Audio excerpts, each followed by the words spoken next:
ശരിക്ക് വളരെ വലിയൊരു സന്തോഷ വാർത്ത കേട്ടിട്ടാണ് നമ്മളെല്ലാവരും എണീച്ചിരിക്കുന്നത്. നമുക്കറിയാം ചൂരൽമലയുടെ അല്ലെങ്കിൽ വയനാട് ദുരന്തത്തിലൊക്കെ ബാധിക്കപ്പെട്ട ഒരുപാട് പേരെ സർക്കാർ സഹായിക്കുന്നുണ്ട്. അതിൽ ഏറ്റവും നല്ല സഹായം എന്ന് പറയാൻ പറ്റുന്ന ശ്രുതി എന്ന് പറയുന്ന വയനാടിന്റെ മകൾക്ക് സർക്കാർ ജോലി, റവന്യൂ വകുപ്പിൽ ക്ലർക്കായി ജോലി കൊടുത്തിരിക്കുകയാണ്. സന്തോഷം നൽകുന്ന ഒരു വാർത്തയായി കാണുന്നില്ലേ ഇതിനെ? സന്തോഷം എന്നെ ഒരു പെർസ്പെക്റ്റീവ് വെച്ച് നോക്കുമ്പോൾ എനിക്കത് അത്ര വലിയ സന്തോഷം. ഒരാളെ സഹായിക്കുന്ന ഇപ്പൊ ഇത് കേൾക്കുന്ന പ്രേക്ഷകർക്ക് തോന്നുമായിരിക്കും ഞാനിത് ഇവളെന്തൊരു ക്രൂരയാണ് ഇടുമ്പിയാണെന്ന്. പക്ഷെ അതല്ല. നമ്മൾ വേറൊരു അതിന്റെ പെർസ്പെക്റ്റീവ് നിന്ന് ചിന്തിക്കുമ്പോൾ ശ്രുതിക്ക് ജോലി കിട്ടിയ നല്ല കാര്യം തന്നെ.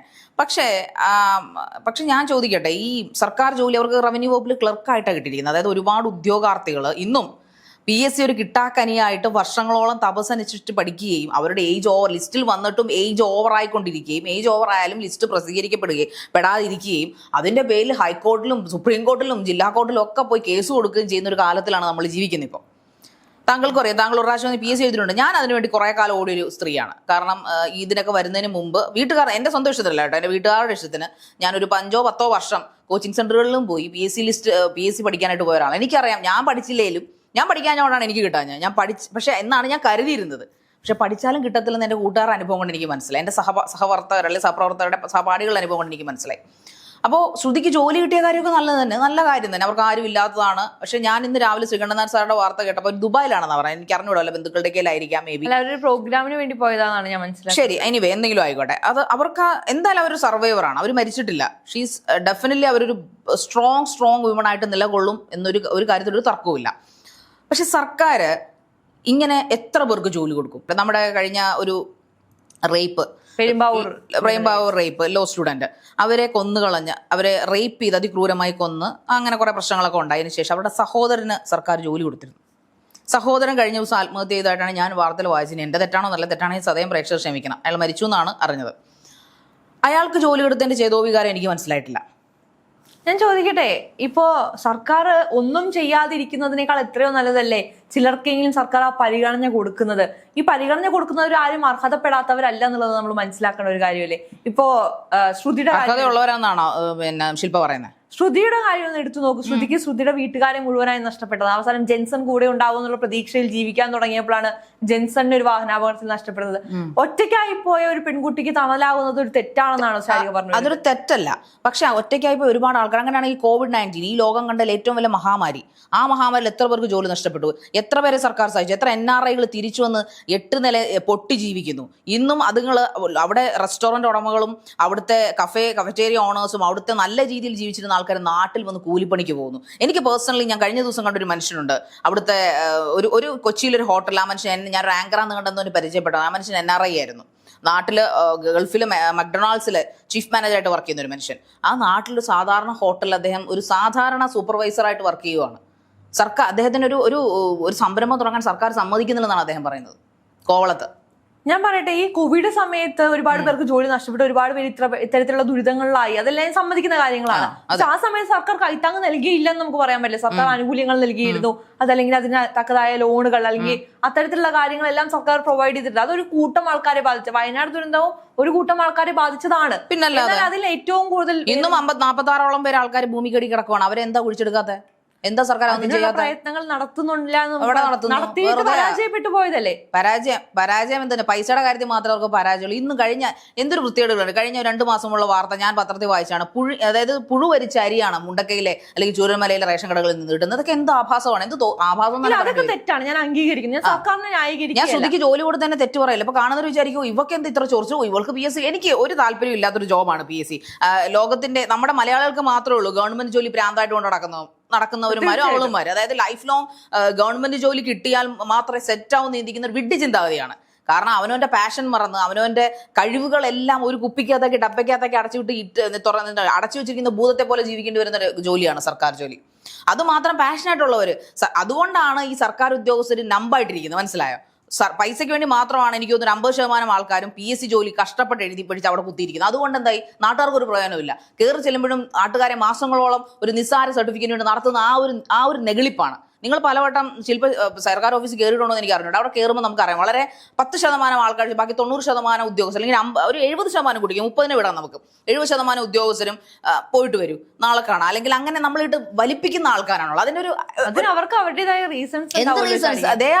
അവര് ബ്യൂറോക്രാറ്റ്സ് ആണ്, അവര് സർക്കാരിന്റെ ശമ്പളം പറ്റുന്നവരാണ്, അവർ ജനങ്ങളെ സേവിച്ചേ പറ്റൂ. അങ്ങനെ ഒരു നിയമം വന്നേ പറ്റൂ. സർക്കാർ ഉദ്യോഗസ്ഥർ ജനങ്ങളെ സേവിക്കാനാണ് ശമ്പളം എണ്ണി വാങ്ങിക്കുന്നത്, അവർ സേവിച്ചേ പറ്റൂ. തീർച്ചയായും അതിന് ഞാൻ ശാരികയോട് യോജിക്കുന്നുണ്ട്. തീർച്ചയായും അവരത് ചെയ്യണം, അവർ മാന്യമായി ബിഹേവ് ചെയ്യാൻ പഠിക്കണം, അല്ലെങ്കിൽ അവര് നമ്മുടെ ചെല്ലുന്ന ജനങ്ങളെ കൃത്യമായി പരിഗണിക്കണം, അവരുടെ കാര്യങ്ങൾ നിറവേറ്റി കൊടുക്കണം. നമ്മുടെ വിഷയം ശ്രുതിക്ക് ജോലി കൊടുക്കുന്നതാണ്. അപ്പൊ ശ്രുതി എത്രമാത്രം ഈ ഒരു സംഭവം എടുക്കുമെന്ന് എനിക്ക് അറിഞ്ഞുകൂടാ.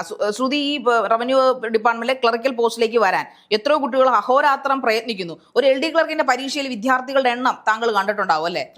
എത്ര, എനിക്കൊന്ന് കേരളത്തിൽ 3 കോടി ജനങ്ങളാണെങ്കിൽ എനിക്കൊന്ന് 10, 15 ഞാൻ എഴുതിയ സമയത്ത് 15 ലക്ഷം LD എഴുതാൻ ആൾക്കാരുണ്ടായിരുന്നു. ഇന്നത് 25 ലക്ഷമായിട്ട് കൂടിയിട്ടുണ്ടാവും, 30 ആയിട്ടുണ്ടാവും.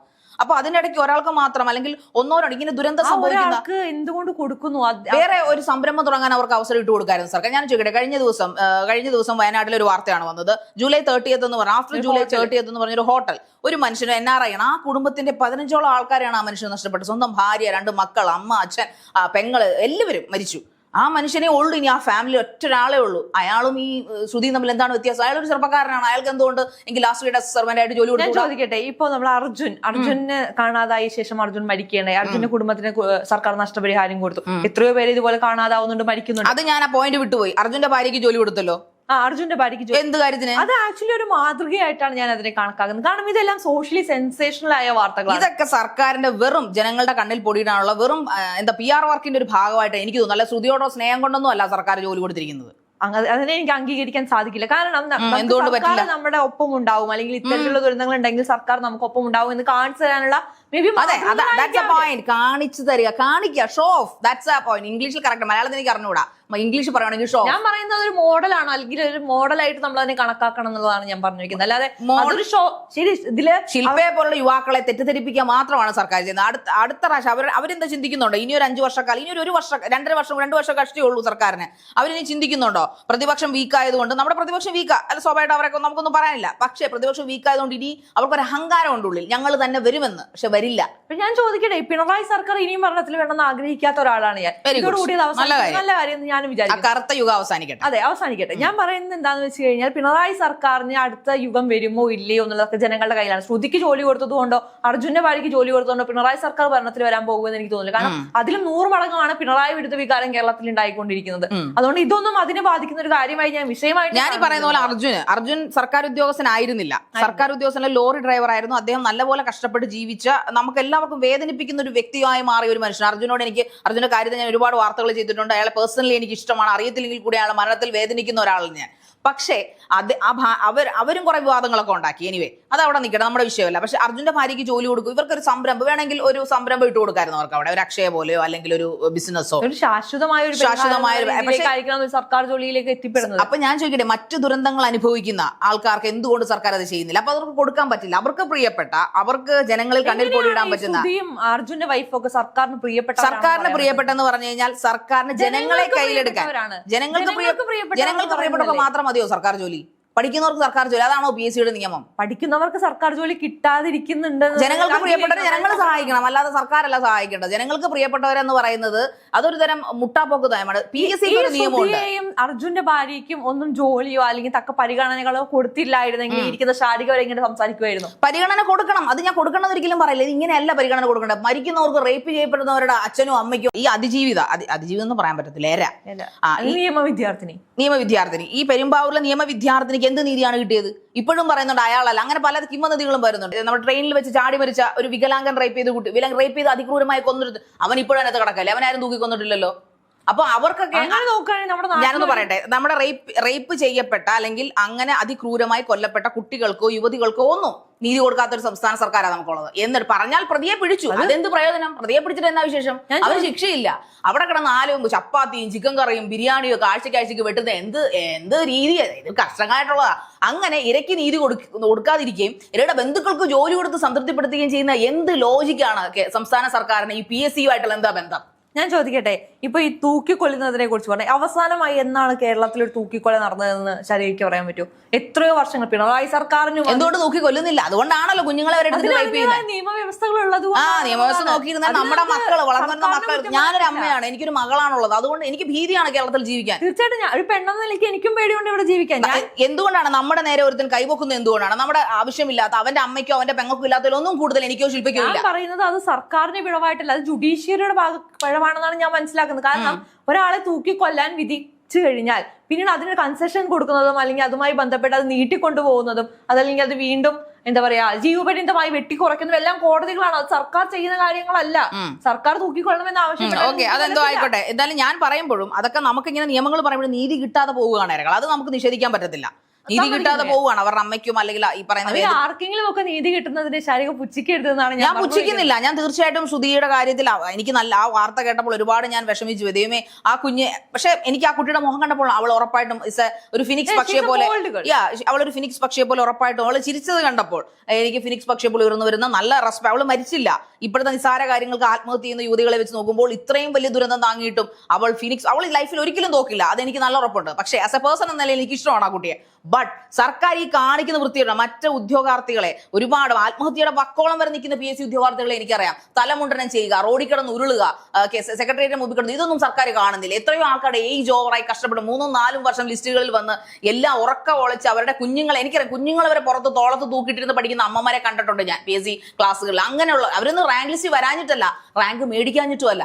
പിന്നെ ക്രിമിനൽസിനെ 1ാം റാങ്കും 2ാം റാങ്കും കൊടുത്തിരുന്ന PSCയുടെ സുതാര്യത്തെ കുറിച്ച് എനിക്ക് വിശ്വാസമില്ല. പക്ഷേ ഇപ്പൊ സർക്കാർ അങ്ങ് ഏറ്റെടുത്തിരിക്കുക. മരിക്കുന്നവരുടെയും ദുരന്തത്തിൽപ്പെടുന്നവരുടെ ഒക്കെ ആൾക്കാരെങ്കിൽ പിന്നെ ഒരു ലിസ്റ്റ് ഔട്ട് എടുക്കുക, ഒരു 50-100 പേർക്ക് കൂടി ജോലി കൊടുക്കുക. എന്തിന് ശ്രുതിക്ക് മാത്രമാക്കി മിച്ചം വെക്കുന്നു? അത് മാത്രമാണ് എനിക്ക് പറയാനുള്ളത്. അല്ല ശ്രുതിക്ക് ജോലി കൊടുത്താൽ I don't have any objection. എനിക്ക് പറയാനുള്ളത് ശ്രുതിക്ക് ജോലി കൊടുത്തത് ഓക്കെ, അല്ലെങ്കിൽ അർജുന്റെ വൈഫിന് ജോലി കൊടുത്തത് അത് നല്ല കാര്യം തന്നെയാണ്. പക്ഷെ അതേ സൈഡിൽ ഇപ്പൊ ശാരിക പറഞ്ഞതുപോലെ PSC ഉദ്യോഗാർത്ഥികൾ ബുദ്ധിമുട്ടൊന്നും നമ്മളെല്ലാവരും കണ്ടത് തന്നെയാണ്.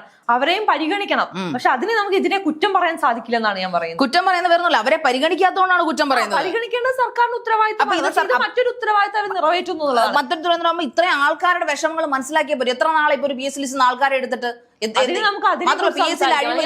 കുറ്റം പറയാം, അല്ലാതെ അവിടേക്ക് നമ്മൾ ഇവരെ PSC ആണ്. കാരണം PSC ജോലി ഈ പറയുന്ന പോലെ ഇപ്പം ശില്പ ഒന്ന് നോക്കൂ. ശില്പ ആത്മാർത്ഥമായിട്ട് പഠിക്കുകയാണെങ്കിൽ മിനിമം 5 വർഷമെങ്കിലും കഴിഞ്ഞാലേ ശില്പയ്ക്ക് അറ്റ്ലീസ്റ്റ് പ്രൈമറി ലിസ്റ്റിലെങ്കിലും കയറാൻ സാധിക്കുള്ളൂ. LD ക്ലർക്കിന് ആ ഒരു LD ക്ലർക്ക് റവന്യൂ ക്ലർക്ക് പോസ്റ്റിലേക്ക് ഈ കുട്ടിയെ അവർ അവരോധിക്കണമെങ്കിൽ സർക്കാർ എന്തോരം അനീതിയാണ് അവർ മറ്റു കുട്ടികളോട് ചെയ്യുന്നതെന്നാണ് എനിക്ക് പറയാനുള്ളത്. ചൂരൽമലയും മുണ്ടക്കയും എന്നൊരു കൺസിഡറേഷൻ കൊടുക്കുമ്പോൾ ഇവിടെ നിപ്പ ദുരന്തം വന്നിട്ടുണ്ട്, കോവിഡ് ദുരന്തങ്ങൾ വന്നിട്ടുണ്ട്, വെള്ളപ്പൊക്ക ദുരന്തങ്ങൾ വന്നിട്ടുണ്ട്, ഇതെല്ലാം വന്നിട്ടുണ്ട്. അപ്പോൾ ഇതൊന്നും ഒരു ശാശ്വത പരിഹാരമല്ല. ഇതൊക്കെ ശരിക്കും കാണിക്കുക അനീതിയുടെ പുറത്തു കയറിയെന്നാണ് സർക്കാർ ഈ മുഴുവൻ കാണിക്കുന്നത്. എന്തായാലും ജനങ്ങൾ തീരുമാനിക്കട്ടെ ഇത് അനീതിയാണോ നീതിയാണോ എന്നുള്ളത്. ഓക്കെ.